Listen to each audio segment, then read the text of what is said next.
Welcome to the Picture Language Seminar. It's October 17th here in Cambridge, Massachusetts, and we're very happy to have Graeme Smith, who came from Waterloo and will be here all day. Graeme is a former student of John Preskill at Caltech, and he's going to tell us about mathematical challenges in quantum information theory. So Graeme, the floor is yours. I'm looking forward to your talk. Thanks, Arthur, and thanks very much for having me. I want to tell you about some of my favorite questions in quantum information theory. So all of these are going to involve, or most of these are going to involve, all of them are going to involve quantum channel capacities. So let me just tell you a little bit, or remind you what those are. So the idea basically is you have some noisy channel that maps some input to an output, and you got a bunch of them.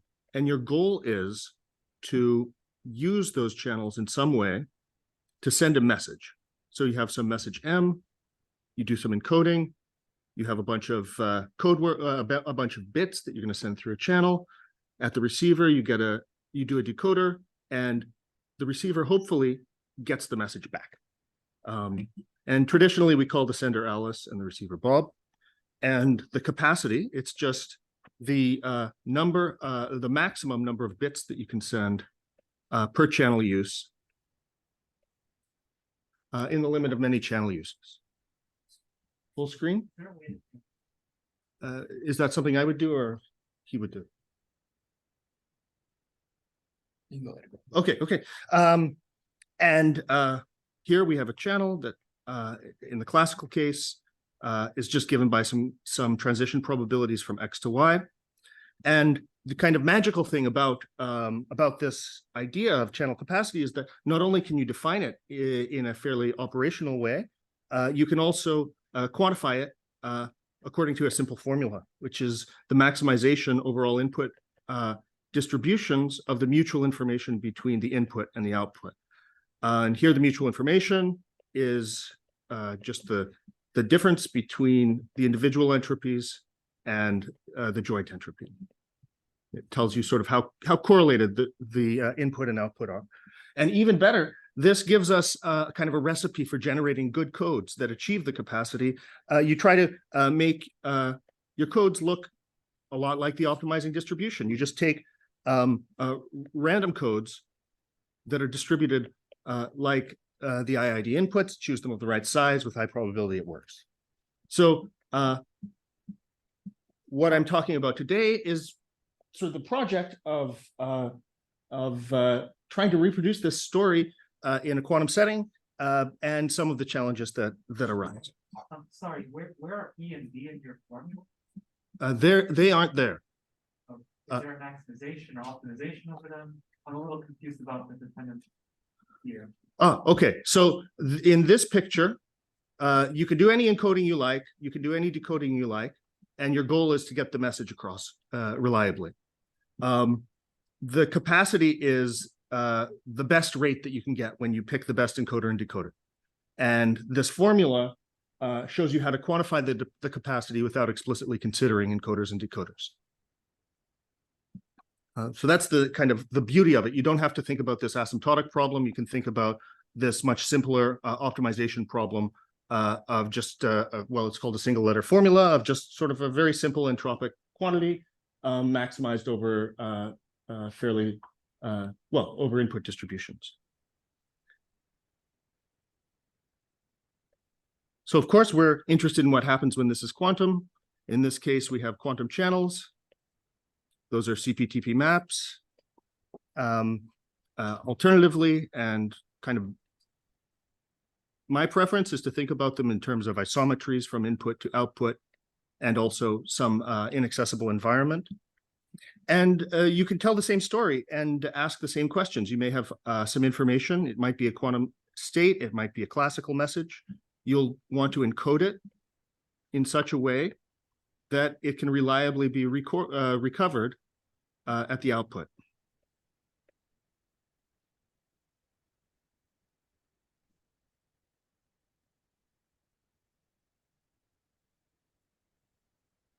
And actually, there are multiple capacities, like I've hinted. You might have classical information, and that gives rise to a classical capacity. It's the maximum number of bits per channel use that you can send reliably. You might have qubits, and then it's the maximum number of qubits you can send reliably. Or you might have classical information that you'd like to keep secret from the environments of the channel. And that gives you the private classical capacity. Is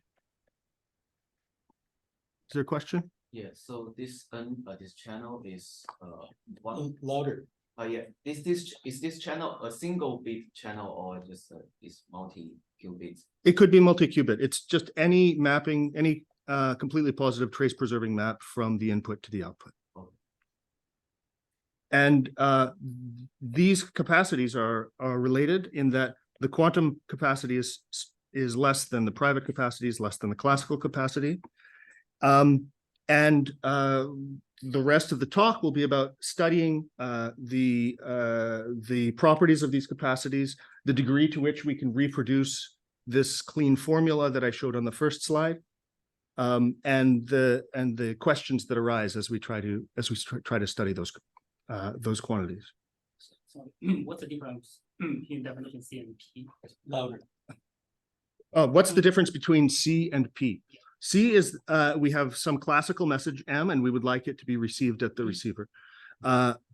In P, we have the same setting. We have a classical message, and we want the receiver to get it, to recover it. But also, we consider now the environments of all these channels, right? So we, instead of N, we have U sub N, and we say, well, an adversary holding on to all of the environments cannot access any information about M. So it's completely secret from the environment.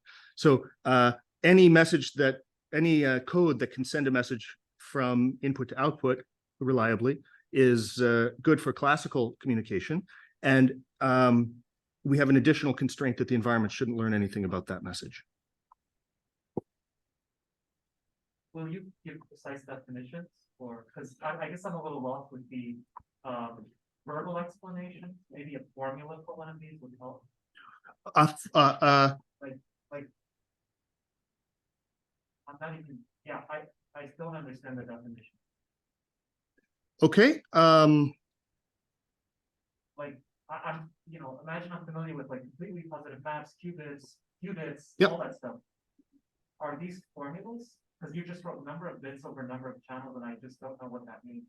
Oh, well, we're going to take n uses of this noisy channel, and we're going to optimize over encoders, which is also a CPTP map. These encoders are either going from a classical system to a quantum system, or from a quantum system to another quantum system. What are the domains and codomains of these encoders? I don't know what a codomain is. It's just, are you encoding classical information, or are you encoding quantum information? I am encoding classical information when we're interested in the classical capacity, and quantum information when we're interested in the quantum capacity. Okay, and so for the classical one, that's C. For the quantum one, it's Q and P. Yeah. Okay. And you can, if you want, I can point you to some really pretty formal definitions of this, but I don't like the formal definitions. Oh, I forgot the summary. What are we going to do next? Well, we're going to look a little bit at some coding theorems. Then look at two crucial properties of these entropy formulas that are involved. One is additivity, and the other is non-additivity. And then I'll just summary. So let's look at some coding theorems. What do I mean by that? Well, the idea is we have a picture where we're doing some encoding and decoding, and we'd like to show the existence of these encoders and decoders that work well together at a given rate. We'd like to get bounds on the achievable rates for these communication tasks. And the way that we typically will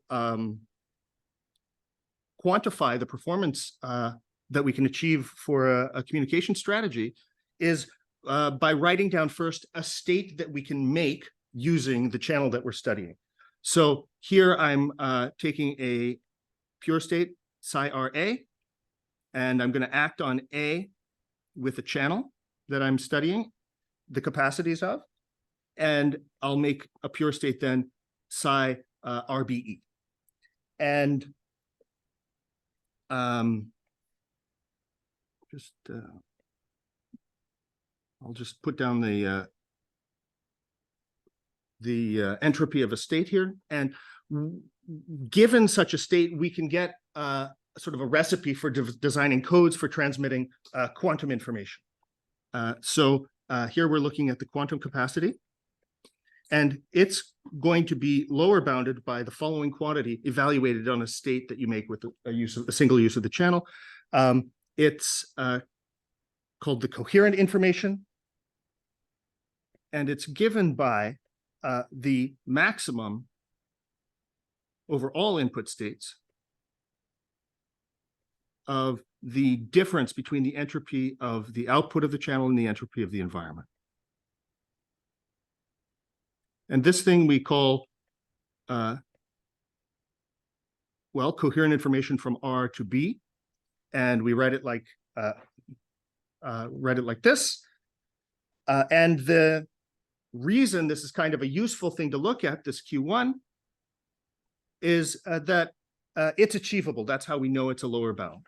So what does that mean? That means if I choose a random code, oh, well, maybe I skipped one little picture. This is the picture language seminar, so I should have kept it. For the classical case, when we're trying to achieve this mutual information, once we've selected, or once we've identified the optimal distribution X, we select the code by just randomly choosing typical strings from X in such a way that the size of the blowup of those points or those code words, the blowup according to the action of the channel, is just such that they fully fill out the typical space of the output of the channel without overlapping. So this cone that I'm drawing is, well, I start with the code word, and then after I apply a bunch of I apply the the noise to each individual input bit, the set of strings consistent that this input might get mapped to fills up some space in the output space. And what makes this formula work here is that basically it's a volume counting argument that such a randomly chosen code is going to do a good job as long as we don't pick so many code words at the input that the outputs start overlapping. And these are the conditions for which a perfect error correcting code exists.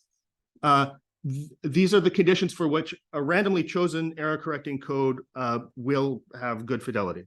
So there will exist one, and the recipe for generating it is to choose the code randomly. And I have a quick question about the environment. Is it a finite path or it has infinite degrees of freedom?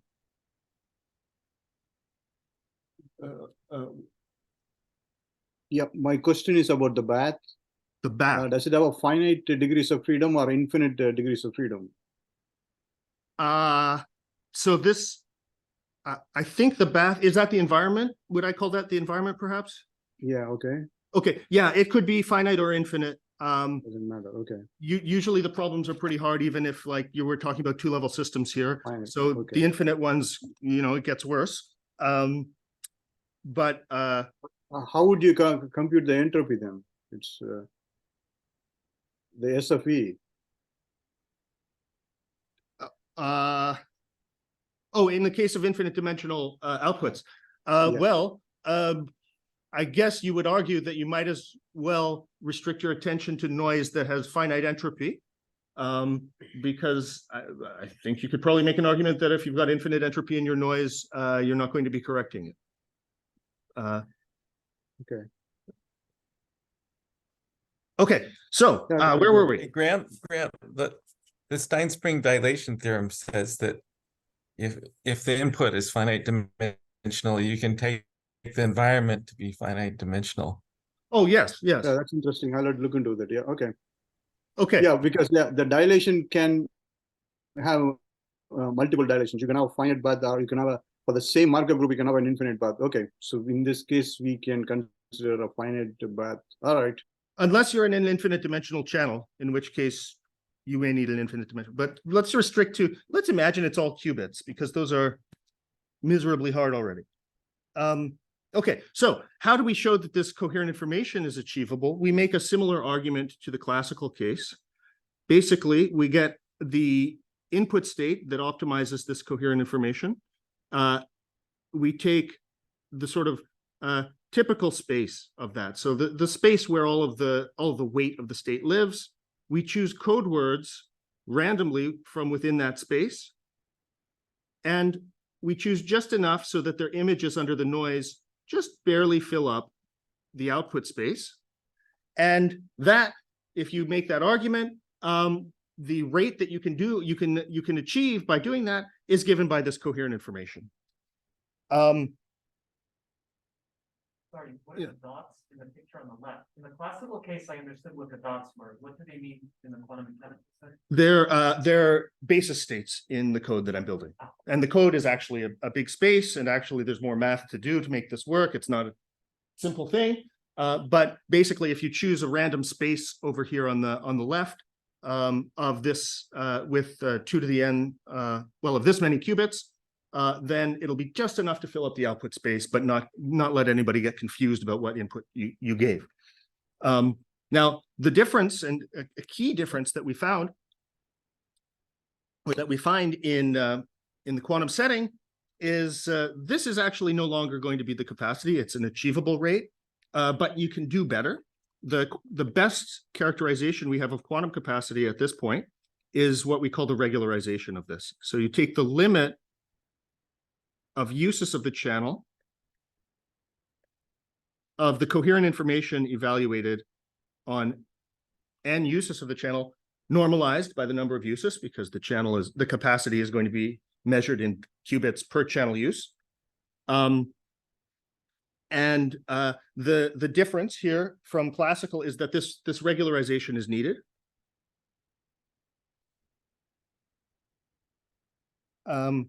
And specifically, there are examples or there are cases of channels where if I take k uses of the channel and do this optimization, I will do strictly better than k times the single use formula.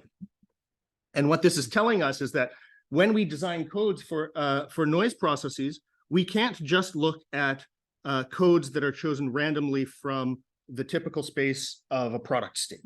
We have to build codes, well, by adding more structure before we choose randomly. We're adding more structure to the set from which we're going to choose randomly. And formalizing how we do this is really the problem of generating simpler characterizations of quantum capacities. But the lesson here is that structured codes outperform random codes.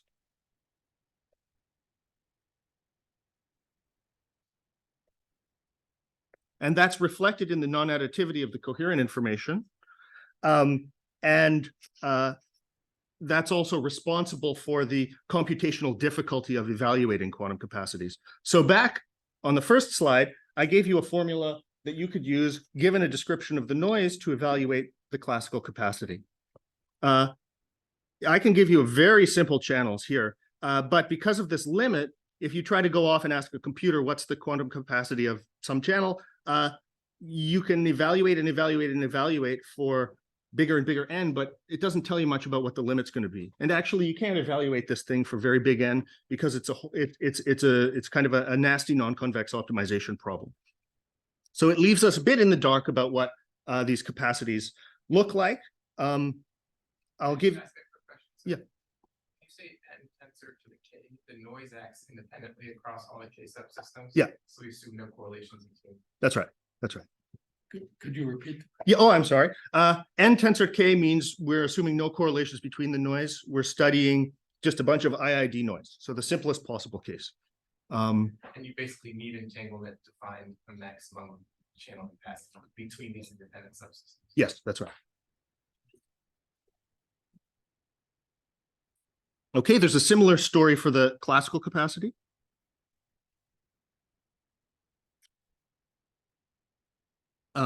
In this case, we look at states of the form.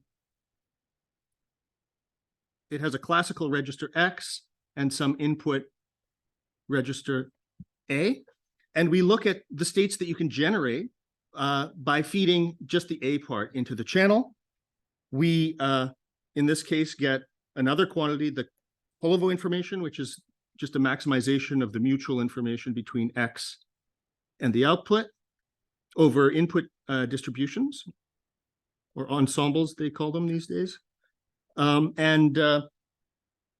Again, this has a story about how a random code can achieve this rate. Basically, you make a code that looks kind of like the tensor products of these input states. And this rate is exactly what you get if you keep picking code words until you can't fit any more in at the output and they start to overlap. And the classical capacity is given by the regularization of this Holovo information. And well, entangled signal states just do better. So there are examples where the Holovo information evaluated on 2 uses of a channel is strictly bigger than twice the Holovo information evaluated on 1 use. And whereas there are really many examples of non-additivities of Holovo of coherent informations relevant for the case of the quantum capacity, the Holovo information, there's essentially one example of this non-additivity. It's non-constructive, and one of the sort of big challenges we have in trying to understand these problems is to get more examples of that, or understand why they don't exist. So that's the coding. That's the story about coding theorems. You get these entropic quantities. They quantify the performance of randomly chosen codes. They're not additive, which tells us that structured codes outperform the randomly chosen codes. And we'd like to figure out how to get a handle on these capacities in spite of this non-additivity. Can you say what is structured? I misunderstood. I don't know what the difference is between structured and usual. Oh, okay, sure. In the usual case, I take a state, I take a bunch of products of it. Then I say, okay, what's basically the space on which all of its support lies? Yeah. And then I choose randomly from that space. That, I would say, that's like your plain vanilla IID structured code, IID code. We need more structure in the space from which we're going to choose randomly to achieve capacity. What do I mean by that in a sort of precise way? I mean, this doesn't work, this IID strategy, and something more sophisticated about the relationship between the different systems can do better. And I would like to understand what it is about their relationship that can make them do better. And I'm just using the word structured to refer to the fact that I don't understand that any better than it's not IID. Do you have a suggestion? Huh? Do you have a suggestion?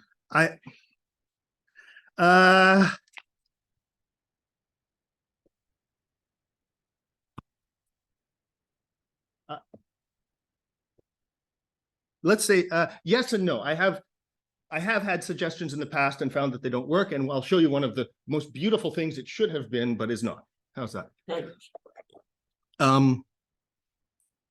Okay, so that's just the coding strategy. Now let's look a little bit. I got it. Yeah. Oh, okay. So now let's look a little bit at additivity. This is the good news.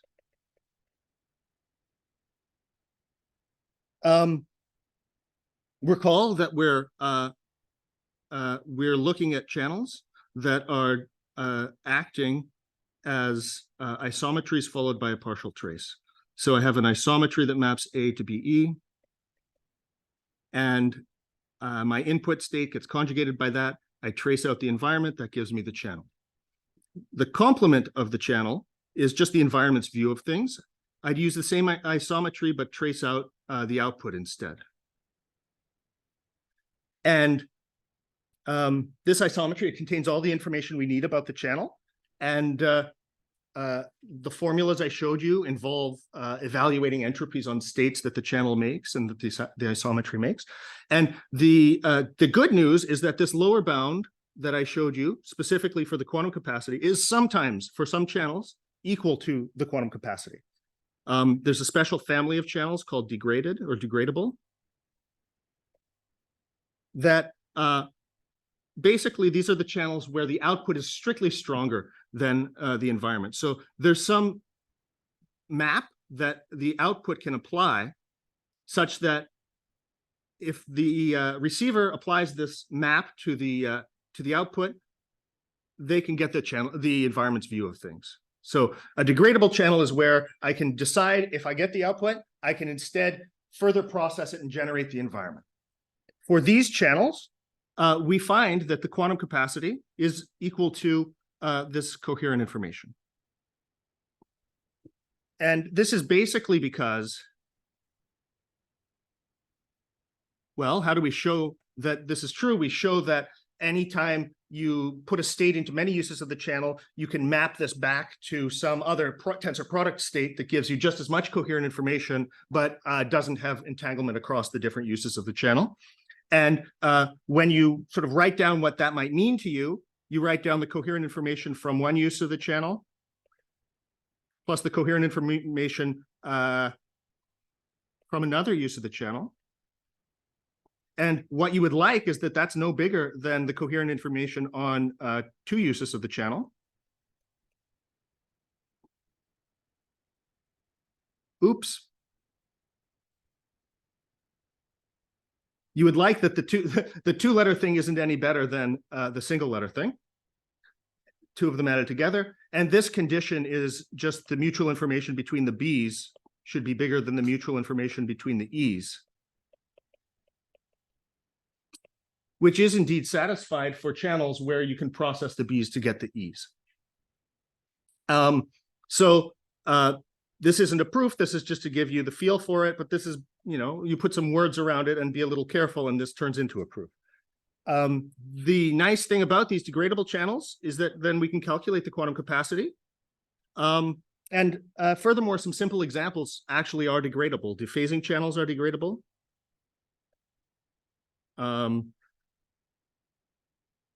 Erasure channels are degradable. So rho goes to 0z. Erasure rho goes to, with some probability itself, and with some other erasure probability, just an orthogonal erasure flag. Those are degradable, and they're nice. Unfortunately, most sort of generic channels are not degradable, we know that at least for some of them, this formula is not going to hold. So here's kind of nice question one. I've sort of put together a few open questions that I think it would be worth looking at and that arise here. Let's say I have a channel. Well, let me just say, for any degradable channel, we definitely have, for any state that I can make with it, that the mutual information between some reference and the output is bigger than or equal to the mutual information between the reference and the environment. We'll say it's informationally degradable. Well, this is definitely satisfied by degradable channels.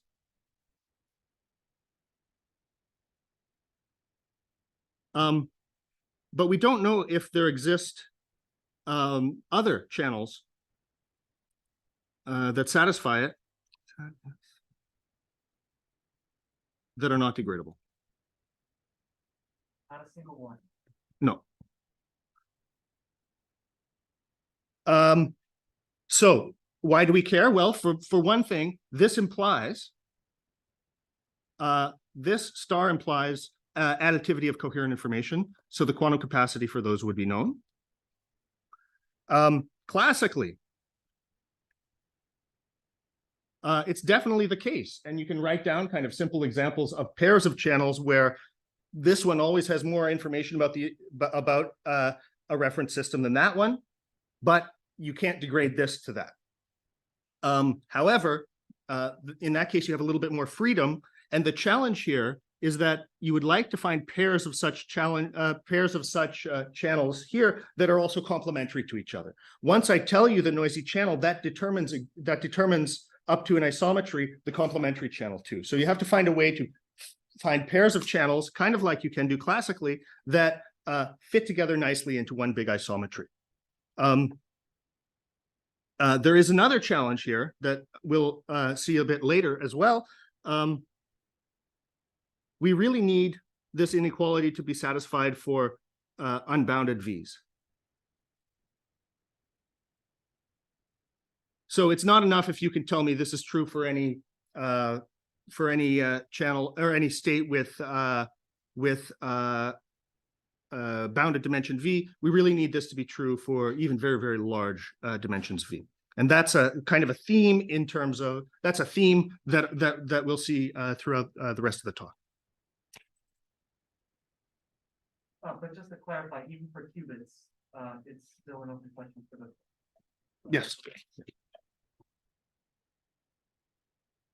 Okay, so let's take a symmetric assistance. Let's take a bit of a detour and see something pretty before we talk a little bit more about the ugliness. And actually, I want to correct myself. The non-additivity is ugly in the sense that it makes things hard to understand, but it's actually a good thing also in the sense that it tells us that using smarter strategies can let us communicate at higher rates. So yes, there's various cliches for this. You know, it's a blessing and a curse. Anyway, let's look at something very, very simple that we're going to be able to understand, called a symmetric channel. And let me show you sort of the simplest symmetric channel. It takes a pair of numbers, I bigger than or equal to j, and maps it symmetrically to the output of the channel and the environment.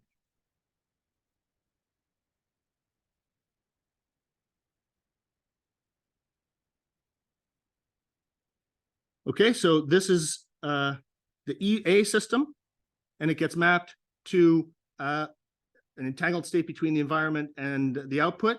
And this is a channel that is degradable because actually you get exactly the same thing at the output as you got in the environment. So you can definitely, you know, the degrading map is just the identity.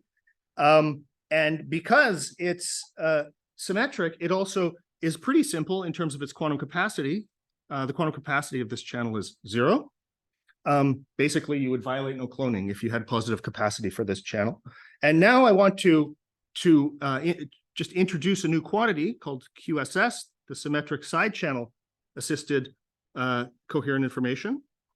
For any channel, I imagine, make as much coherent information as you can make, plus for free, I will throw in this symmetric channel, right?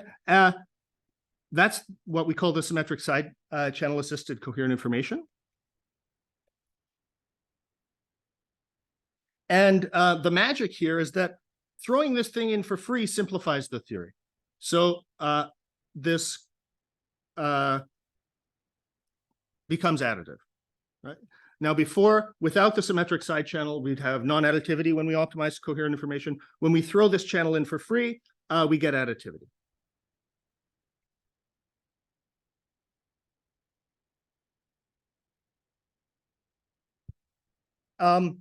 And actually, this means that the capacity assisted by the symmetric assistance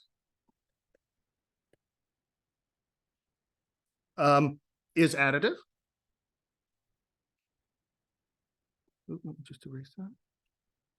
Right, so I could define some capacity where you're allowed to use this channel along with the thing that you're studying, and you want to find the best codes, and you know, that you want to find the best rate that a good code can have, and you can define this capacity with formality and with pictures, and it's just given by this optimization now over a single use of over inputs to a single use of the channel together with a single use of this assistance channel. So that's a huge simplification in the sense that now we don't have to do an optimization that takes into consideration an arbitrarily large number of channel uses, but there's a drawback. Who wants to tell me the drawback?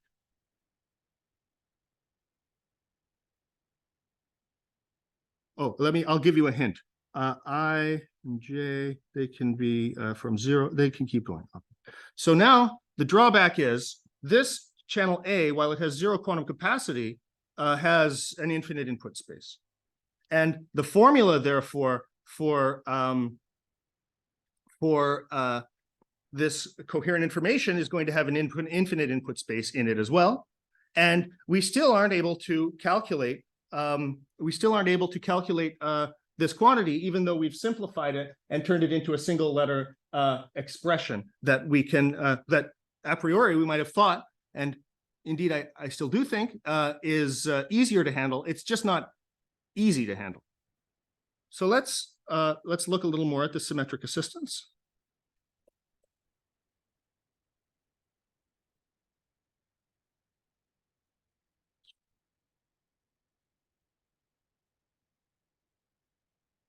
Oh, one good thing about this is that at least for degradable channels, the thing just is the quantum capacity. So the fact that we threw in this extra resource doesn't make the capacity go up too much, at least not for the special class of channels where we can evaluate the capacity. There's an alternate form that I can show you for this quantum capacity, for this symmetric side channel assisted capacity, that will make the point about auxiliary spaces, unbounded auxiliary spaces more clear. It just looks like this. It's the most, you take a state on R, A, and V. So I draw a picture.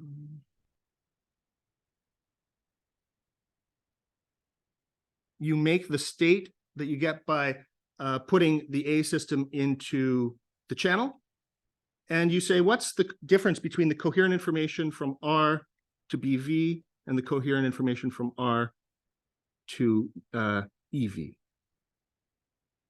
So there are just 4 entropies here, right?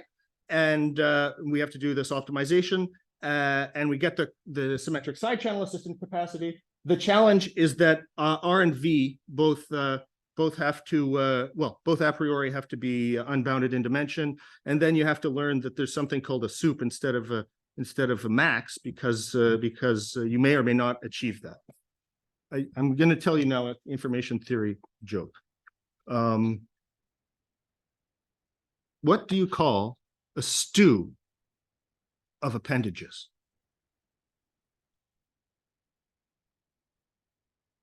Limb soup. Okay, sorry, that's the only, don't worry, it's the only joke. Okay, so we have various questions that arise here. First, how do we evaluate this with an unbounded V and R? Can we bound the size of the V? We don't know that this supremum is not achieved by some finite dimensional V, and indeed often in information theoretic problems, you start with an unbounded variable and you manage to bound its cardinality. We don't know that you can't do that. We just, the single trick that people usually use of Carr-Theodori's theorem just doesn't work here. So some other technique is necessary. Another question is that maybe we can relax. We relax the optimization to get something that we can evaluate. And I think all of these are sort of difficult but potentially solvable questions. But let me give you some hopefully easier questions. So easier question. Yeah, question. Again, I don't know how to solve it, so it may or may not be easier, but I can write it down and make it look simple at least. I have a channel. I'll take the completely coherent information to be just the supremum over a single or over an input state phi VA of the difference between the entropy of BV and the entropy of EV. Now, if B is a qubit, E could be as big as 2 qubits. You might hope that you can achieve this supremum with a V space that's like not bigger than 1,000,000 qubits. However, we don't know how to show that that you can take a bound on this size, on the size of the dimension of the auxiliary space. This quantity actually has some nice properties that it shares.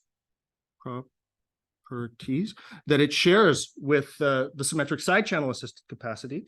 It's additive, which isn't unusual actually for quantum entropic formulas. It's symmetric, which is a little bit strange. So if I evaluate the completely coherent information of the channel, it's equal to the completely coherent information of the complement of the channel. And it's actually equal to the quantum capacity for degradable channels.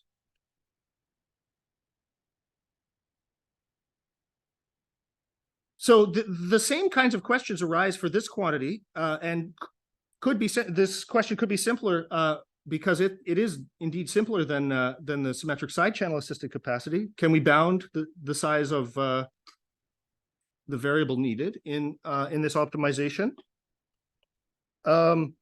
Even for special classes of channels. Can we get upper bounds or relaxations?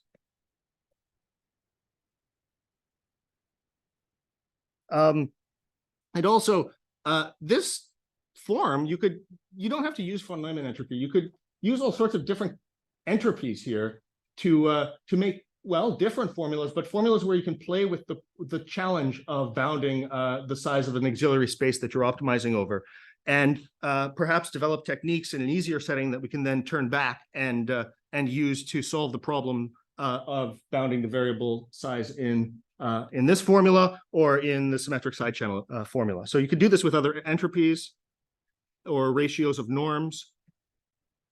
And in the case of norms, you get sort of automatically multiplicative norms. And I think this is just sort of a good realization of the kind of question that we've been struggling with in information theory, and maybe a crystallization of the thing that we need to solve if we're going to push forward the theory. So by other entropy, you mean things like divergences? Yes, you could use divergences. You could use just plain old Renyi entropies. I really don't know of any examples where any examples where I can kind of obviously bound this V system when I have anything that looks like an entropy in this one.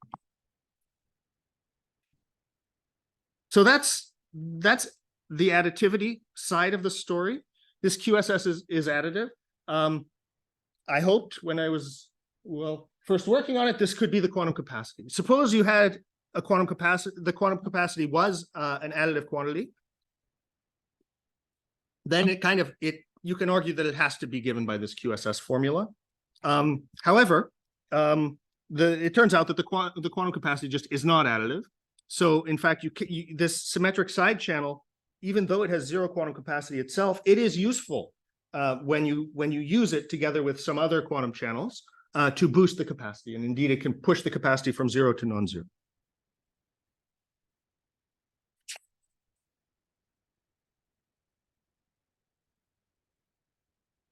Okay, so as I have mentioned, this regularization of the coherent information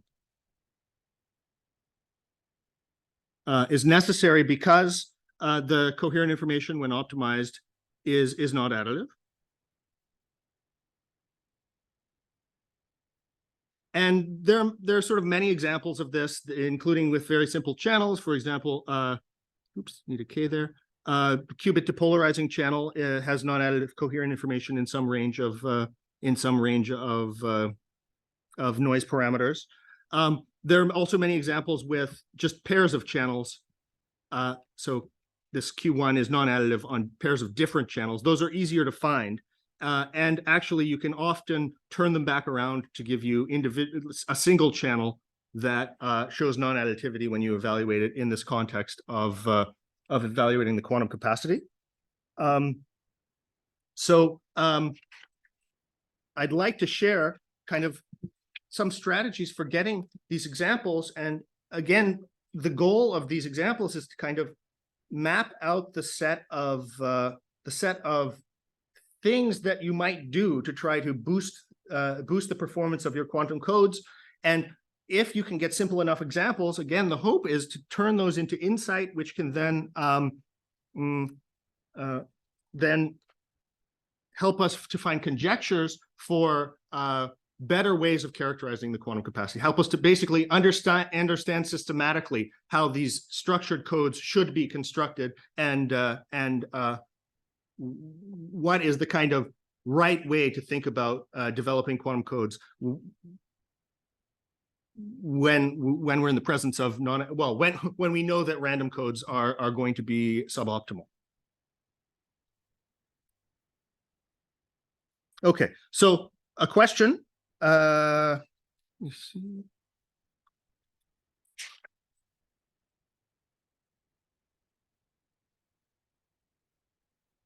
That's much simpler than trying to evaluate quantum capacities is when is the quantum capacity equal to 0? So a classical capacity is equal to 0 exactly when there's no correlation between the input and the output. We already saw one channel that has 0 quantum capacity. It's this A channel because it's symmetric, right? There's any code that sends information to the output sends information to the environment. Therefore, you can't send an unknown quantum state across such a code because you would have cloned the state with such a code. So symmetric channels also have 0 quantum capacity. There's a slightly more general class called anti-degradable channels. These are where the environment of the channel can simulate the output of the channel. An anti-degradable channel also has 0 quantum capacity because of no cloning.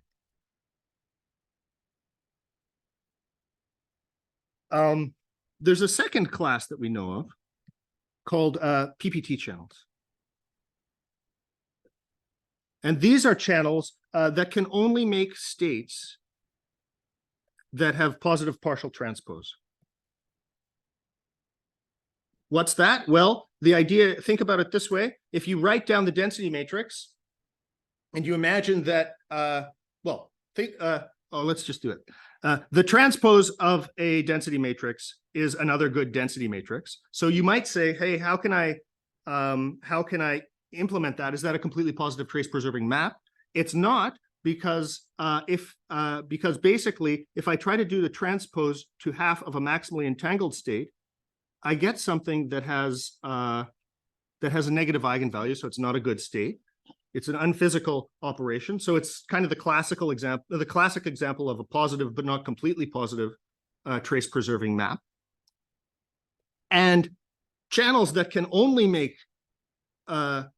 states that have positive partial transpose can't possibly make pure state entanglement or maximally entangled pairs, because maximally entangled pairs do not have positive partial transpose. So anything that is PPT is going to have quantum capacity equal to 0. And then again, there are cases we can find channels found by the Horodetskys and Oppenheim that are PPT, so they only make bound entanglement that you cannot distill, but they have positive private capacity.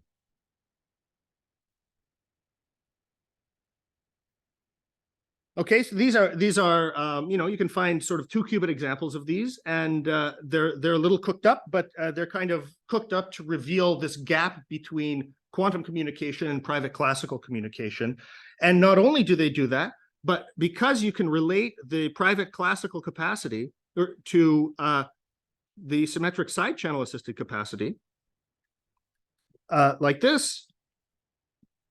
So it's a lower bound. Maybe you just have to take this from me on faith at the moment.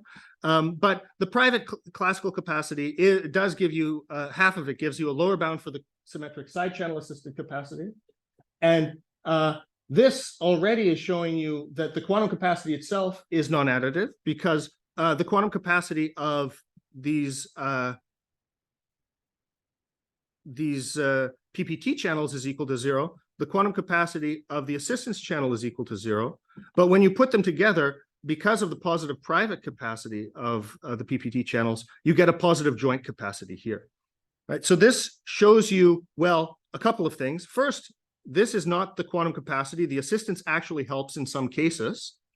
And second, the quantum capacity has a non-additivity that is extremely strong in the sense that, well, you can have pairs of channels where neither one of them can send quantum information on its own, but together you can find codes that work and send perfect qubits across the joint channel.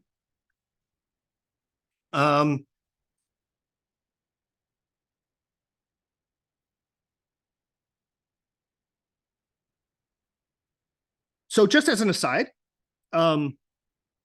maybe we'll skip the aside. Because I should be wrapping up in about 5 minutes. Okay, good.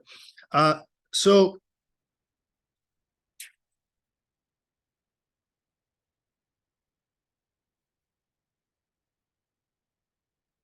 let's look at another example of non-additivity and an associated mathematical challenge that I think is within reach. Non-additivity. Okay, so here's a channel from, call it the Platypus channel for historical reasons. It has an input A that gets mapped to a maximally entangled state between B and E.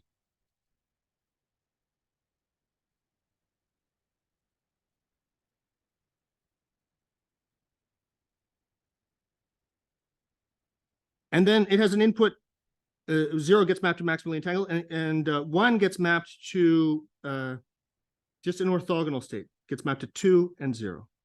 Let me just make this cleaner. So this channel, if we stop here, is degradable. We can calculate what its quantum capacity is.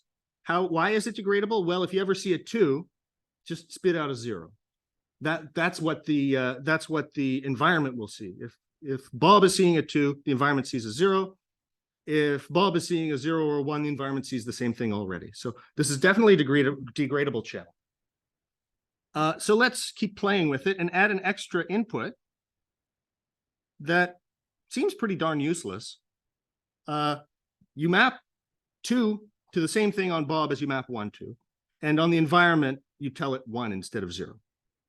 So if your goal is to communicate to Bob, it seems pretty difficult to believe that this could be any stronger than the degradable channel that we already know how to use. And in a sense, that intuition is true, and in another sense, the intuition fails. So what's the sense in which it fails? Well, this is no longer a degradable channel, and therefore its coherent information evaluated with other degradable channels may or may not be additive. So, in fact, we find that it's not. So with almost any degradable channel you can think of, with 50% erasure channel, it's not, the coherent information is not additive. With a 50% amplitude damping channel, the coherent information is not additive. I should say plus 0. With a depolarizing channel that's just at the edge of being anti-degradable, it's also not additive. And kind of for any channel you can think of, unless it's very, very special, it seems like this thing kind of universally is not additive, it has not additive coherent information with most things. An example of something where it seems to vary, so that's pretty generic.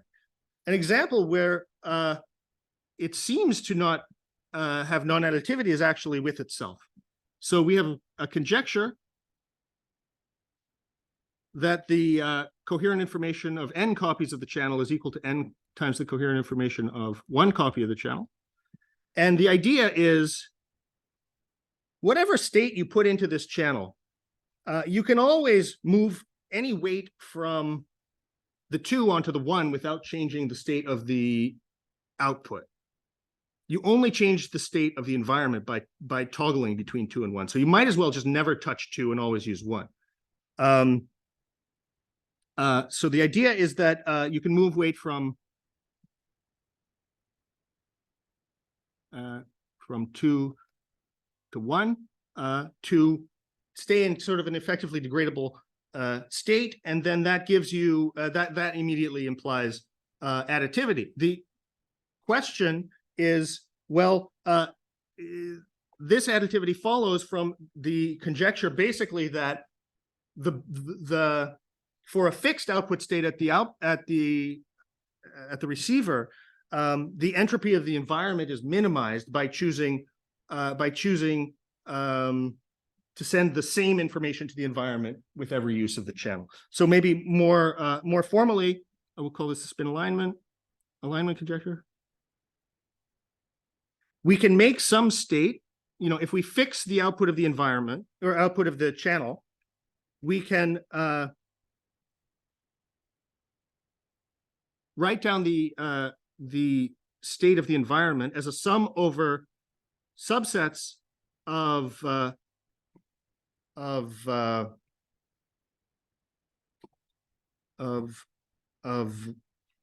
sorry, I'm blanking on a word here.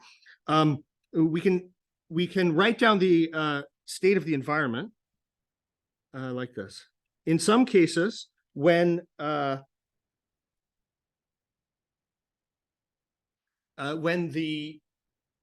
input to the channel is 0, the environment just gets a maximally mixed state. So this I complement is the set of systems, the set of uses of the channel in which the environment gets the maximally mixed state because the input was 1. This phi I is the choice of state that gets sent to the environment when the sender is using either the 1 or the 2 state. So the idea is that to find the best value of coherent information over all inputs, you should choose the states that minimize the entropy of the environment, subject to the constraint that you keep the entropy of the output the same. And the spin alignment conjecture says that the correct way to minimize the entropy of the environment is to choose for all of these states phi sub I, which live on sort of the subset of the number of channels, or the subset of the channels that got as a 0 input. You should just choose this entropy is minimized by choosing them to be just 0.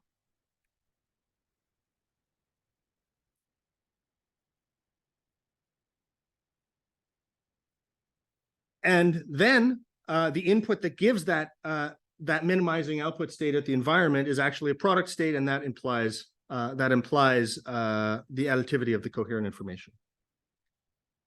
So we know this is true for all for n equals 1, 2, and 3.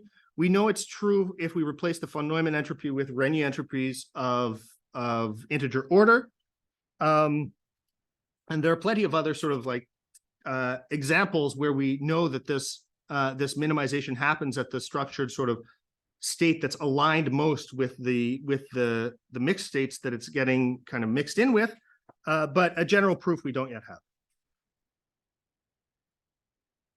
And with that, I just want to summarize, or no, I'll take 1 second, 1 minute. We have these capacities C, P, and Q. We can define them in terms of entropic, in terms of an operational task, and we can also characterize them in terms of entropic formulas.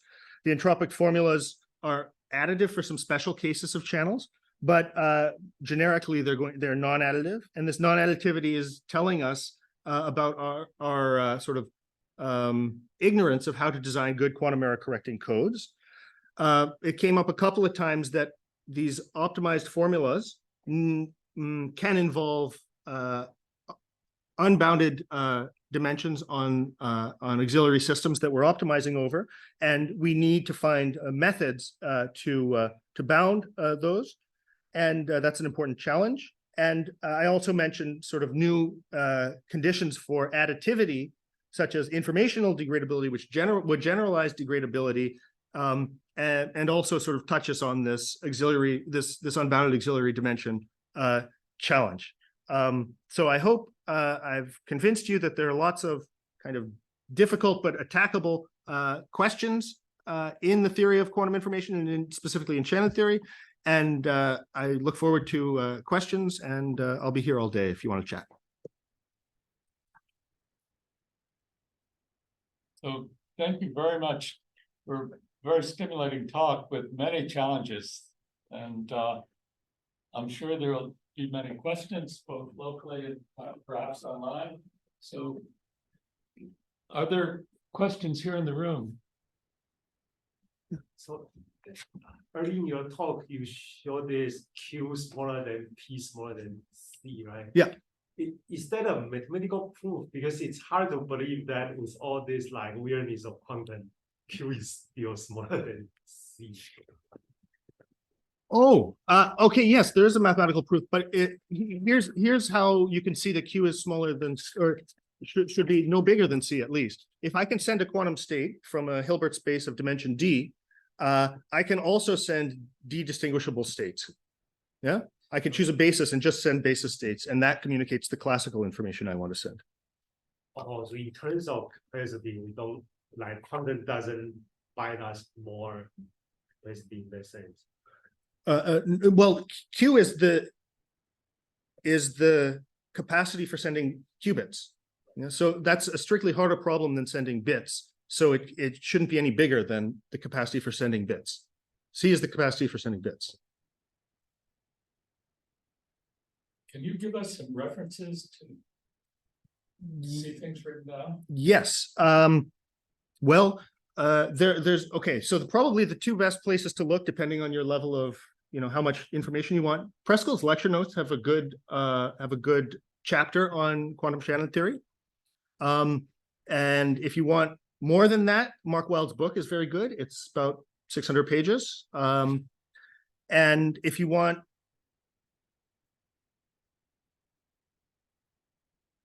is that the sort of reference you want? Or do you have about these conjectures? Do you have some things in your recent papers? Oh, I see what you mean. Okay. Yes, I can point you. So one place to look is a paper by that. Let's see. There's a paper with Andrew Cross and Ke Lee from 2018 that mentioned some of these things. And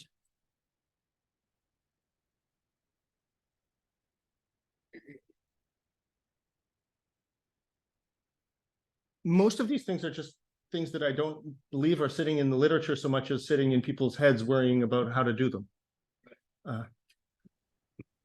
Do you have any numerical simulations that indicate some of them might be right?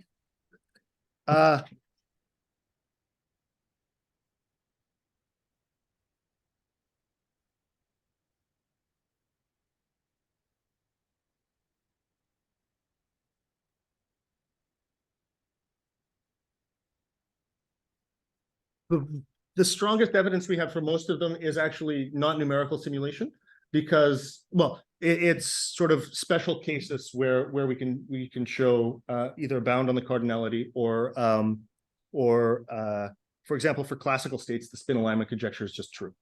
Spin alignment, I think, would be accessible numerically, but the bounded cardinality, I suppose what you would have to do is grow the cardinality of the system and see that the optimized quantity doesn't increase as you grow it. However, doing these optimizations numerically is very hard. And I wouldn't believe that I wouldn't believe the output of such optimizations. So, Roy, are there questions online? No question.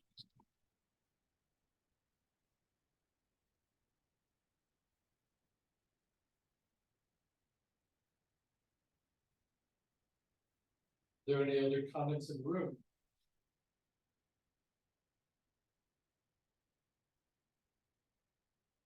ask perhaps Sure. this may be unrelated, but I've noticed some Louder. papers, I've noticed some papers nowadays using codes as a way to prove like complexity in a computational sense.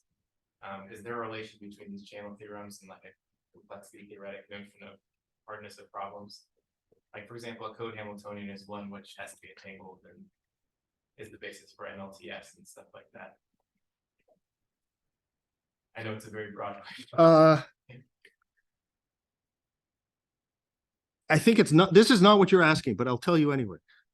You can show for some of these quantities, at least, that they just are hard to compute in the sense of like the optimization is like for whole level information, you can't, well, the optimization is an NP-hard problem. That's a connection to computational problems, but I don't think that's what you're asking. Can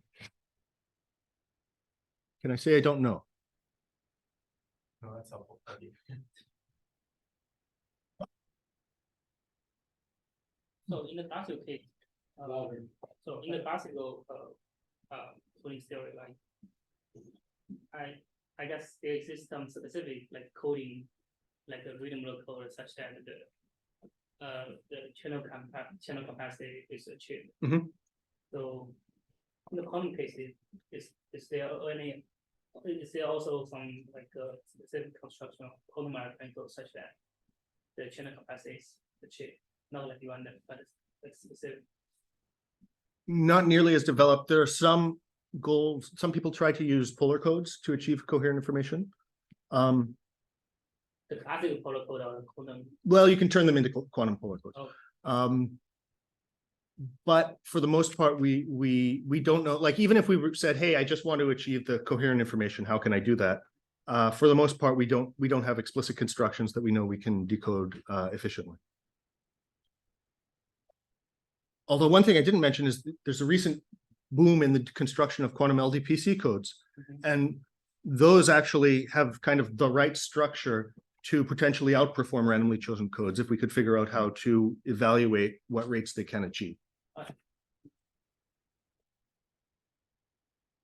Could you put into words, do you have a way of putting into words why it's so hard to come up with explicit examples, or explicit constructions for non-additivity?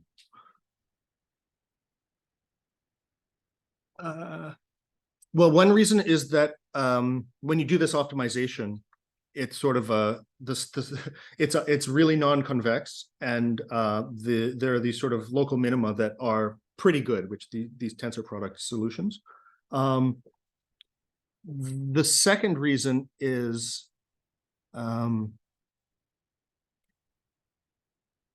that the space of things you can do when you're trying to find just the right way to entangle the two channel uses is very, very large. And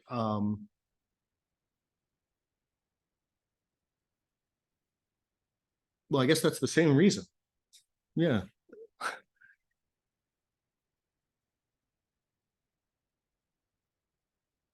Okay, here, let me put it another way. Another thing that you're trying to do when you do this optimization is you're trying to kind of manipulate both the information that you send to the receiver and what happens in the environment. And specifically, you're trying to induce entanglement between the environment channel uses.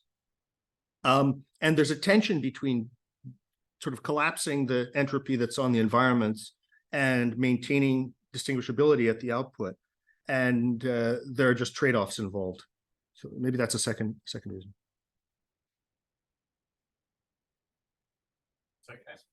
Yeah. You a lot of times limit an end going infinity. This may be naive, but is it sure that that limit exists? Could it be like? Yeah. It is, yeah. Yeah, there are a couple of reasons that it exists. I forget whose theorem it is, but if you have a sequence where like the n plus kth element is bigger than or equal to the nth element plus the kth element. Yeah, okay, it satisfies that property. Well, I think we should thank Graeme for a very stimulating talk, and we'll continue the discussion privately. Thank you.